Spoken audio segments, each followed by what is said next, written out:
அன்பிற்கினிய நேயர்கள் அனைவருக்கும் என்னுடைய ஆங்கில புத்தாண்டு வாழ்த்துக்கள். நான் உங்கள் கல்வடங்கம் சத்யநாராயண சர்மா பேசுகிறேன். இன்றைக்கி அந்த ஆங்கில புத்தாண்டு எப்படிப்பட்ட பலன்களை 12 ராசிக்கும் தரப்போகிறது, இந்தியாவுக்கு பொதுவான பலன்கள் எப்படி இருக்க போகிறது அப்படிங்கிறத தான் இப்போ பார்க்க போகிறோம். அதாவது 1/1/2024 அன்று பஞ்சமி திதி திங்கட்கிழமை கன்னியா லக்னத்தில் சிம்ம ராசியில் மகம் நட்சத்திரத்தில் இந்த ஆங்கில புத்தாண்டு இனிதே பிறக்கப் போகின்றது. மகம் நட்சத்திரம்னாலே ஜகத்தை ஆழ்வாங்க அப்படின்னு ஒரு முதுமொழி இருக்குது. ரொம்ப விசேஷமான நட்சத்திரம். அந்த நட்சத்திரத்தில் இந்த ஆங்கில புத்தாண்டு பிறக்கிறதுனால 2024 அப்படிங்கிற இந்த ஆண்டு நம்முடைய இந்தியாவை ஆளுகின்ற ஒரு ஆண்டாக இருக்கும். நம்ம இஷ்டப்படி நம்ம அந்த ஆண்டை கையில் எடுத்து நமக்கான வழிமுறைகளை எடுத்து செல்கிற மாதிரி எல்லாம் இருக்காது. முழுசாக இந்த ஆண்டு இந்த ஆண்டு எப்படி போகிறது அப்படிங்கிறது இந்த ஆண்டோட கையில் தான் இருக்குது. குறிப்பாக சொல்லணுன்னா இது ஒரு மாற்றத்திற்கான ஆண்டு. இந்த ஆண்டோட மிக முக்கியமான குறிக்கோள், லட்சியம் இதெல்லாம் சொல்லணுன்னா மாற்றம் ஒன்றே மாறாதது அப்படின்னு சொல்லுவோம். அந்த மாதிரி இது மாற்றத்திற்கான மிக அற்புதமான ஆண்டாக இருக்க போகின்றது. ஏன் அப்படின்னு பார்த்தோன்னா, குறிப்பாக மகர ராசியில் சனி பகவானும் புளூட்டோ கிரகமும் இணைந்து கடந்த பல வருடங்களாக, அதாவது ஒரு 3-4 வருடங்களாக சஞ்சாரம் செய்து கொண்டிருக்கின்றது. பொதுவாக புளூட்டோ கிரகம் ஒரு ராசியில் 30லேருந்து 35 வருஷம் வரைக்கும் சஞ்சாரம் செய்வார். சனி பகவான் அந்த மகர ராசியில் ஒரு 2.5 வருஷம் சஞ்சாரம் செய்வார். மகர ராசிங்கிறது நம்ம இந்தியாவோட ராசி. ஆகவே இந்தியாவோட ராசியில் புளூட்டோ கிரகமும் சனி கிரகமும் இணைந்து இருக்குமேயானால் அது மிகப்பெரிய ஒரு புரட்சியை ஏற்படுத்துகின்ற ஆண்டாகத்தான் இருக்கும். அதுவும் குறிப்பாக ஜனவரி மாதம் 17ஆம் தேதி 2023 திருக்கணிதப்படி சனி பகவான் கும்பராசிக்கு பயிற்சியாகிறார். அதுக்கப்புறம் அதிசாரமாக வக்கரமாக அவர் மகரத்திலும் கும்பத்திலுமாக சஞ்சாரம் செய்து பலன்களை தந்து கொண்டிருக்கின்றார். திருநள்ளாறு வாக்கிய பஞ்சாங்கத்தின்படி டிசம்பர் மாதம் 20ஆம் தேதி 2023 சனி பகவான் பயிற்சியாகி மகரத்திலேருந்து கும்பத்துக்கு போகிறார். ஆகவே இந்த புளூட்டோவும் சனி பகவானும் பிரிகின்ற இந்த வேலை அப்படிங்கிறது ஒரு பெரிய மாற்றத்தை தருகின்ற வேலையாக இருக்கும். உதாரணமாக முன்னாடியெல்லாம் நம்ம உலகத்தில் பார்த்தோன்னா அடிமைகளை விலைக்கு வாங்கி அவங்கள கொத்தடிமைகளாக வீட்டில் வேலை வாங்கிட்டு இருக்கிற ஒரு காலம் இருந்தது. இந்த அடிமை கொத்தடிமை போன்ற விஷயங்கள் எல்லாம் அழிக்கப்பட்டது. இந்த மாதிரி சனியும் புளூட்டோவும் ஒரே ராசியில் சஞ்சாரம் செய்து பிரிகின்ற அந்த வேலை தான். ப்ராட்டஸ்டன்ட் அப்படிங்கிற ஒரு பிரிவு கிறிஸ்தவர்களிடம் இருக்கின்றது. அந்த ப்ராட்டஸ்டன்ட் வருவதற்கான காலமும் இது மாதிரி ஒரு ராசியில் புளூட்டோவும் சனியும் இருந்து பிரிந்து சென்ற காலம்தான். அப்போ எந்த நாட்டுக்கு உரிய ராசியில் அந்த புளூட்டோவும் சனியும் சஞ்சாரம் செய்து பிரிகின்றார்களோ அந்த நாட்டுக்கான பலன்களை அவர்கள் தருவார்கள். அப்படி பார்க்குறப்போ மகர ராசிங்கிறது இந்தியாவோட ராசி. இந்தியா ராசியிலேருந்து சனி பகவான் பிரிஞ்சு புளூட்டோலேருந்து பிரிஞ்சு வெளியில் போகிறார் கும்பத்துக்கு. ஆகவே இந்தியாவுக்கான பலன்கள் மாற்றத்தை தருகின்ற மிகப்பெரிய ஒரு பலனாக இருக்கும். நீங்கள் எடுத்து பார்த்தீங்கன்னா கடந்த ஒரு 6 மாதமாக உலக அளவில் பெண்கள், இந்தியாவின் பெண்கள் உச்ச பதவிகளை பெற்ற வரலாறுகளை பார்க்கலாம். இனி வருகின்ற காலங்கூட இந்த மாதிரி பெண்கள் மிகப்பெரிய முக்கியமான பொறுப்புகளில் அமர்கின்ற ஒரு சூழ்நிலை கண்டிப்பாக ஏற்படும். எப்பெல்லாம் இந்த மாதிரி ஒரு புளூட்டோவும் சனியும் சேர்ந்திருந்து பிரிந்து செல்லுகின்றார்களோ அப்போல்லாம் ஒரு புரட்சி வெடிக்கும். அப்போ ஏதாவது ஒரு மிகப்பெரிய கொடுமைகள் அகன்று நன்மைகள் நாட்டுக்கு கிடைக்கும். அந்த மாதிரி ஒவ்வொரு 30 வருஷமும், அதாவது இனி இந்த சனியும் அந்த புளூட்டோவும் சந்திப்பதற்கான வருடங்கள் அப்படின்னா திரும்ப ஒரு அந்த சனீஸ்வர பகவான் கும்பத்திலோ மீனத்திலோ திரும்பவும் சந்திக்க வேண்டி வரும். அப்பவும் கூட அது இந்தியாவோட ராசியாக இருக்காது. அதனால் இந்த காலகட்டம் இந்தியாவோட இந்த ராசி இதெல்லாம் மிகப்பெரிய ஒரு மாற்றத்தை இந்தியாவுக்கு தரப்போகிறது. அதுதான் 2024 பலாபலன்களாக இருக்கும். இயற்கை சீற்றம் இந்த காலகட்டத்தில் ரொம்ப கொஞ்சம் அதிகமாக தான் இருக்கும். குறிப்பாக தென்னிந்திய பகுதிகள் எல்லாமே எதிர்பாராத மிகப்பெரிய வெள்ளம், வெயில், எல்லா விஷயங்களிலுமே சீதோஷ்ண நிலை அல்லது தட்பவெட்ப நிலையில் மாறுதல்கள் மக்களுக்கு ஒரு கஷ்டத்தை தருகின்ற அமைப்பாக இருக்கும். தண்ணி கேட்கும்போது தண்ணி கிடைக்காது, ஆனால் வெள்ளமாக தண்ணி வரும்போது தண்ணி வேண்டான்னு சொல்லும். அதுதான் நிலைமையாக இருக்கும். அது மாத்திரம் இல்லை, மாறுதல் அப்படின்னு சொன்னோம். அப்போது தென்னிந்தியில் எடுத்துட்டாலும் சரி, இந்தியாவில் எந்த பகுதியில் எடுத்துட்டாலும் எங்கெல்லாம் குளிர் அதிகமாக இருக்கும்னு நம்ம நினைப்போமோ அல்லது குளிர் பகுதி அப்படின்னு நம்ம குறிப்பிட்டிருக்கிற இடங்களுக்கெல்லாம் குளிர் மிதமாக இருக்கும். இது குளிராத ஒரு பகுதின்னு நினச்சிட்டு இருக்கிற பகுதியிலெல்லாம் குளிர் கொஞ்சம் அதிகமாக இருக்கும். உதாரணமாக சென்னையில் குளிர் இந்த வருடம் அதிகமாக இருக்கின்ற ஒரு தன்மையை பார்க்கலாம். அதுக்கு மழையும் ஒரு காரணமாக இருந்தாலும் குளிரின் அளவு கொஞ்சம் அதிகமாக இருக்கக்கூடிய வாய்ப்புகள் இருக்குது. அதே மாதிரி நம்ம அண்டை நாடுகள் மூலமாக ஏதாவது போர் மேகங்கள், போர் வருவதற்கு வாய்ப்புகள் இல்லை, போருக்கான ஏதாவது முகாந்திரம் ஏற்பட்டு அது கடைசியில் பேச்சுவார்த்தையில் சரி செய்யப்படும். ஆகவே ஒரு விதமான பதட்டமான எல்லை பகுதியில் பதட்டம் எப்பவுமே இருந்துட்டு இருக்கிற மாதிரியான ஒரு சூழ்நிலை இருக்கும். அரசியல் தட்பவெட்பங்கள் கூட அப்பப்போ ரொம்ப பாதிப்பாகவும் அதே நேரத்தில் ரொம்ப கொந்தளிப்பாகவும் இருக்கின்ற ஒரு காலகட்டமாக இது அமையும். எதிரிக்கு எதிரி நண்பன்னு சொல்லுவோம், ஆனால் அரசியலில் எதிரி நண்பன் இதெல்லாம் கிடையாதுங்கிற ஒரு தாத்பரியம் இருக்குது. அந்த வகையில் எதிர்பாராதவர்கள் சேருகின்ற ஒரு மிகப்பெரிய மாறுதலை இந்த வருஷம் சந்திக்க போகிறோம். அதுக்கப்புறம் இந்த ஒரு புதிய நோய், கண்ணு சம்பந்தமாக ஏதாவது ஒரு நோய் வரக்கூடிய வாய்ப்புகள் இருக்குது. இப்படி நமக்கு கொரோனா மிகப்பெரிய ஒரு பாதிப்பை தந்து மக்களை முடக்கி போட்டதோ, அதை மாதிரி கண்ணு சம்பந்தமாக ஏதாவது ஒரு சின்ன இனம் தெரியாத ஒரு நோய் பரவி வரக்கூடிய வாய்ப்புகள் இருக்குது. அதே மாதிரி மக்களுக்கு இருக்கிற மாதிரியே ஜீவராசிகளுக்கும் கால்நடைகளுக்கும் விஷ ஜுரங்கிற மாதிரி ஒரு ஜுரம் வந்து மிகப்பெரிய பாதிப்பை தரக்கூடும். இன்னும் சொல்லப்போனால் இந்த காலகட்டத்தில் மக்கள் மிகப்பெரிய ஒரு கொந்தளிப்பிலேயே இருக்கிற ஒரு சூழ்நிலை இருக்கும். ஏதோ நிம்மதி இல்லாத ஒரு காலகட்டமாக இந்த 2024 நகர்ந்து செல்லும். அதுவும் குறிப்பாக அந்த குரு பகவான் ஏப்ரல் மேலே வந்து மேஷத்துலேருந்து ரிஷபராசிக்கு மாறுற வரைக்கும் பாதிப்பு கொஞ்சம் அதிகமாக தான் இருக்கும். நம்ம ஒன்று நினைக்க அது ஒன்று நடக்கிற மாதிரியான சூழ்நிலைகள் ஏற்படும். அங்கங்கே பார்த்தீங்கன்னா அந்த தொழில்நுட்பம், கணினி சம்பந்தப்பட்ட தொழில்நுட்பம் மிகப்பெரிய மேன்மையை இந்த காலத்தில் அடையும், உச்சத்தை அடைகின்ற காலமாக இருக்கும். கணினி சார்ந்த படிப்புகள் அமோகமாக மக்களால் வரவேற்கப்படும். எப்பெல்லாம் ஒரு விஷயத்தில் வளர்ச்சி இருக்கோ அப்போ அந்த விஷயத்தில் பின்னாடி ஏதாவது பாதிப்புகளும் இருக்கத்தான் செய்யும். அதே மாதிரி சைபர் கிரைம் அதிகரிக்கின்ற காலகட்டமாக இருக்கும். மோசடி பேர்வழிகள் புதுசாக ஏதாவது ஒரு வழியை கண்டுபிடிச்சு அதன் மூலமாக மக்களை ஏமாற்றுகின்ற காலமாக இருக்கும். பொதுவாக நம்ம ஏமாறும் போது தானே சில விஷயங்களை கற்றுக்கிறோம், எப்படி ஏமாறக்கூடாதுன்னு.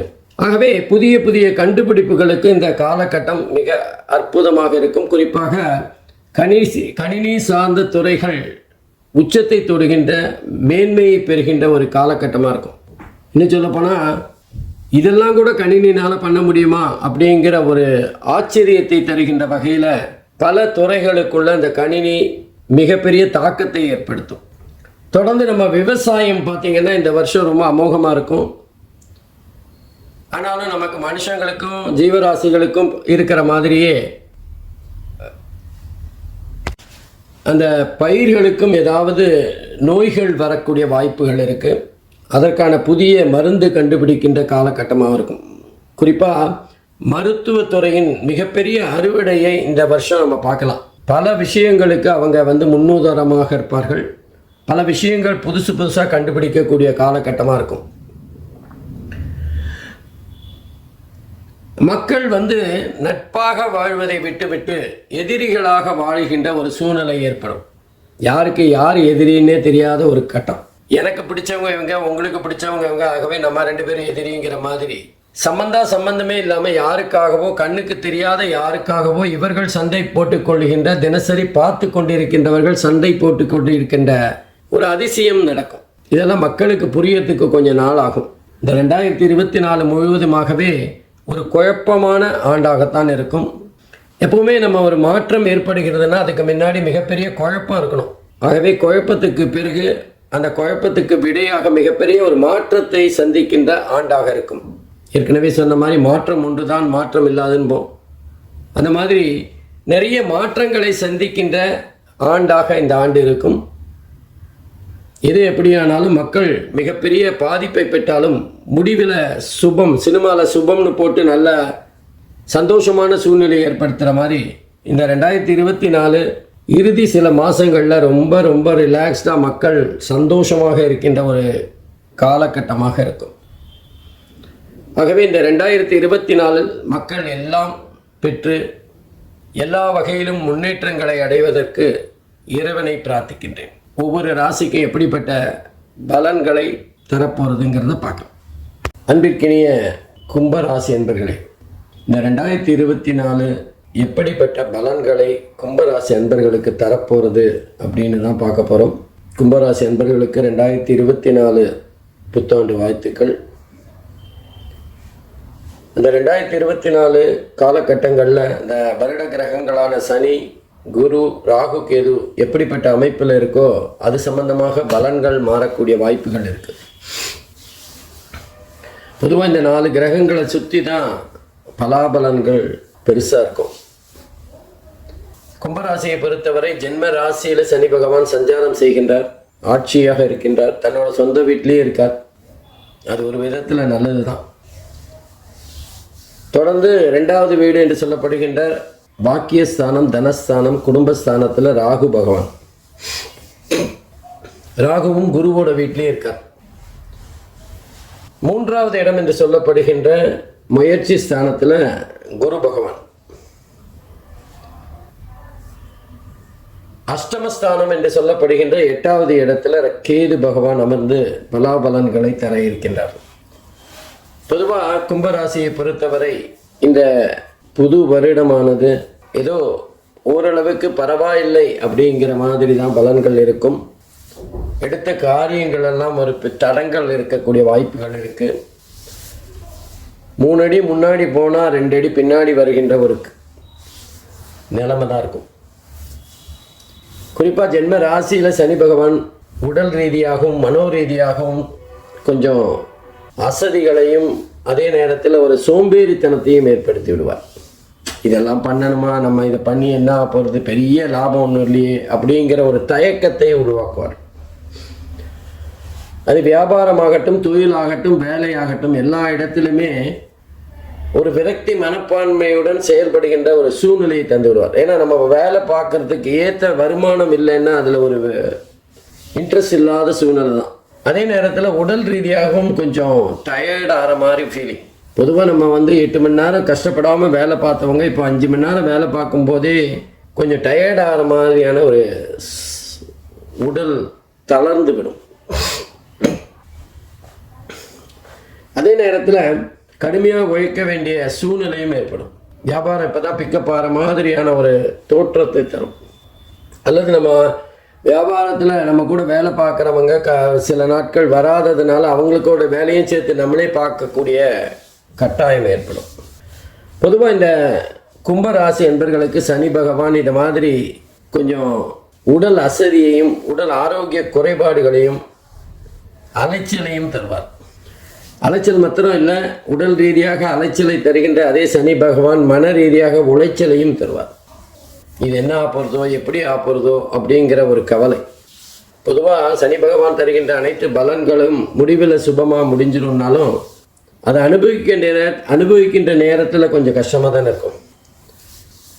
அடுத்து பார்த்தீங்கன்னா கும்பராசிக்கு 2வது வீட்டில் ராகு பகவான். நம்ம மன உளைச்சல் இப்போ தான் சனி பகவான் தந்தார்னு பார்த்தோம். அந்த மன உளைச்சலில் நம்மளுடைய பேசுகின்ற வார்த்தைகளில் கொஞ்சம் வேகம் இருக்கும், கோபம் இருக்கும், எரிச்சல் இருக்கும். 2வது வீடு தனஸ்தானம், குடும்பஸ்தானம், வாக்குஸ்தானம்னாலும் பொருளாதார ரீதியில் ராகு பகவான் அதிர்ஷ்டங்களை தந்தாலும் நட்பு, உறவு போன்ற விஷயங்களில் கொஞ்சம் தடுமாற்றத்தை தருவார். லேசாக உறவினர்களுடன் உரசல், குடும்பத்தில் ஏதாவது சின்ன சின்ன பிரச்சனைகள், நண்பர்கள் ஏதாவது ஒரு விமர்சனம் செய்து அதன் மூலமாக எரிச்சல் ஏற்படுத்துதல், இதெல்லாம் தானாகவே நடக்கும். இந்த ராகு பகவான் தன்னுடைய வேலையை அந்த 2வது வீட்டிலேருந்து காட்ட ஆரம்பிச்சிடுவார். ஏதோ நம்ம யாரோட பேசினாலும் அவன் நமக்கு எதிராக இருக்கின்ற மாதிரியான ஒரு எண்ணத்தை ஏற்படுத்திடுவார். அவன் சாதாரணமாக தானே ஒரு விஷயம் ஆலோசனை சொன்னால் கூட நம்மளை குறை சொல்கிற மாதிரி இருக்கும். நம்முடைய நன்மைக்கு தான் சொல்கிறாங்கிறது மனசு ஏற்றுக்காது. தடித்த வார்த்தைகளை கொட்டி சின்னதாக இருந்த பிரச்சனையை பெருசாக ஊதி வெடிக்க விட்டுரும். ஸோ பல உறவுகள் சிதைந்து போகின்ற காலம்தான் இது கும்பராசி பொறுத்தவரை. நம்முடைய இயலாமை கோபமாக வெடித்து விடும். அந்த கோபத்தின் மூலமாக நாம் பெறுகின்ற பெரிய லாபம் எதுவும் இருக்காது. ஆனாலும் நம்முடைய வார்த்தைகள் தடித்து இருக்கின்றது. கொஞ்சம் கையில் பணமும் புரளுகின்ற காரணத்தினால் அதை பற்றியெல்லாம் கவலைப்பட மாட்டோம். 10 பேரில் 2 பேர் போனால் என்னங்கிற எண்ணம் தான் இருக்கும். ஆகவே சனி மற்றும் ராகு 2 பேருமே சுமாரான பலனைத்தான் தரப்போகிறார் கும்பராசியை பொறுத்தவரை. சனி கூட ராசி அதிபதியான காரணத்தினால் பெரிய அளவில் பாதிப்பை தரலன்னாலும் மனதளவில் கொஞ்சம் உளைச்சலை தரத்தான் செய்வார். தொடர்ந்து குரு பகவான் கும்பராசிக்கு 3வது இடத்துல குரு பகவானை பொறுத்தவரை 3, 4 ஆகிய 2 இடங்களும் சுமாரான பலன்தான். குருவை பொறுத்தவரை சுப பலன்களை அதிகமாக தருவார், அல்லது சுப பலன்களை தருவார், அல்லது சுப பலன்கள் தராமல் இருப்பார். இது 3 தான். அசுப பலன்கள்லாம் அவ்வளவா தரமாட்டார். ஆனாலும் ஜாதகத்தில் குரு போல யாரும் கொடுக்க முடியாது. அப்போ குருவே கொடுக்க தயங்கும் போது நம்ம கஷ்டம் தானே, அது நமக்கு நஷ்டம் தானே. அப்போ 3வது வீட்டில் அந்த குரு பகவான் இருக்கும்போது முயற்சிகளை கெடுத்துடுவார். நம்ம உடன்பிறப்புகளுடன் ஏதாவது கருத்து வேறுபாடுகள் அல்லது அவங்க சொல்கிறதை ஏற்றுக்க முடியாத ஒரு சூழ்நிலை, ஒரு இக்கட்டான சூழ்நிலையெல்லாம் ஏற்படுத்திடுவார்.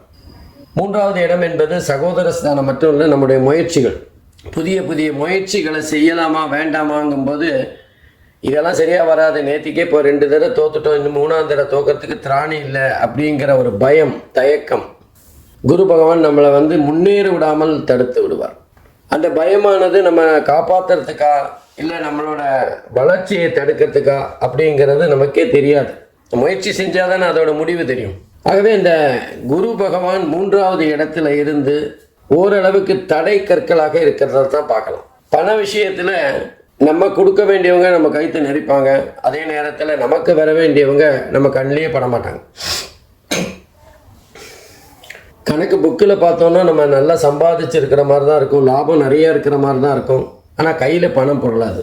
நாளைக்கு வர்றவனுக்கு கடன் சொல்கிறதுக்கு எப்படி என்ன காரணத்தை சொல்லலாம் அப்படின்னு யோசிக்கத்தான் தோணுமே தவிர அவனுக்கு பணம் கொடுப்பதற்கான முயற்சிகளை செய்ய தூண்டாது.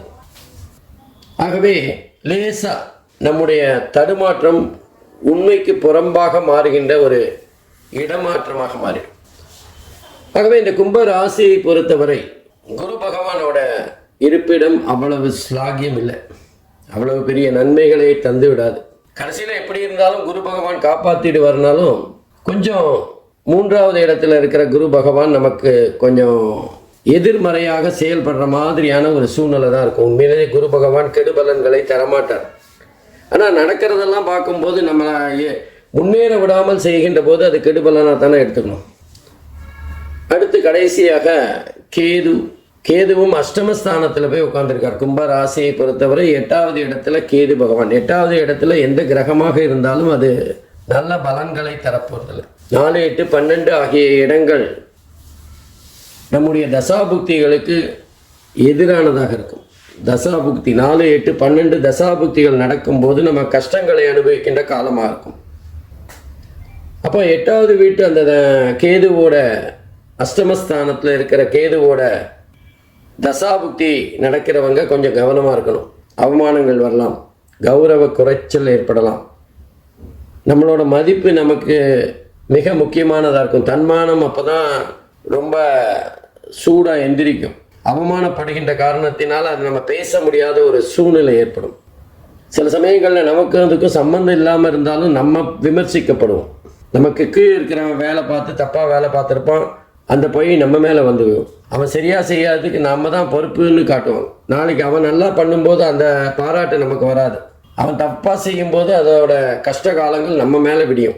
இந்த மாதிரி இந்த 8வது வீடுங்கிறது ஒரு பெரிய குழப்பமான இடம். ஏன்னா நம்ம ஒரு தப்பு பண்ணுறோம், அந்த தப்புனால ஏற்படுகின்ற அவமானமாக இருக்கட்டும், எதுவாக இருந்தாலும் அதை நம்ம ஏற்றுக்கலாம். ஏன்னா நம்ம தப்பு பண்ணோம், அதுக்கு தண்டனையாக அதை ஏற்றுக்கலாம். ஆனால் இந்த 8வது வீடு வேலை பண்ணும்போது மாத்திரம் நம்ம கண்ட்ரோலே இருக்காது, நமக்கும் அதுக்கும் சம்மந்தமே இல்லை. ஏதோ எப்படியோ நடந்த விஷயங்களுக்கு பாதிப்பு நமக்கு தான். யாரோ செய்கிற தவறுக்கு நம்ம தான் அசிங்கப்படணும். யாராவது விமர்சனம் செய்கின்ற போது அந்த விமர்சனத்துக்கு காரணியாக நம்ம இருப்போம்.